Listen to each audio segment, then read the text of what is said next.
ASISC Kerala regional school കലോത്സവം Rangotsavam 2025 Mannanam Kuriakose Elias English medium സ്കൂളിൽ തുടക്കമായി.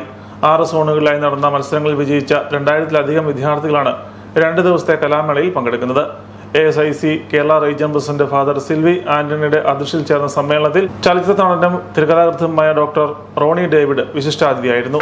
മാന്നാനം സെന്റ് ജോസഫ് ആശ്രമ അധിപൻ reverend doctor Kurian Chalangadi, ASISC Kerala region സെക്രട്ടറിയും Mannanam KE English medium school പ്രിൻസിപ്പലുമായ റവറന്റ് ഡോക്ടർ ജെയിംസ് മുല്ലശ്ശേരി, കലോത്സവം coordinator father Shino Kalappurakkal, PTA vice president doctor Indu P Nair, PTA പ്രതിനിധികൾ തുടങ്ങിയവർ സമ്മേളനത്തിൽ സന്നിഹിതരായിരുന്നു.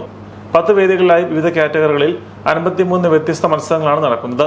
ടീം ഡാൻസ്, നാടോടി നൃത്തം, സംഘനൃത്തം, ലളിതഗാനം, പ്രസംഗം, പദ്യപാരായണം, കുച്ചിപ്പുടി, ഭരതനാട്യം, മോഹിനിയാട്ടം, ശാസ്ത്രീയ സംഗീതം തുടങ്ങിയ മത്സരങ്ങളാണ് കലോത്സവത്തിന്റെ ആദ്യ ദിവസത്തിൽ നടന്നത്. ഓവറോൾ ചാമ്പ്യൻഷിപ്പ് കരസ്ഥമാക്കാൻ സ്കൂളുകൾ തമ്മിലും സോണുകൾ തമ്മിലും വാശിയേറിയ പോരാട്ടമാണ് നടക്കുന്നത്.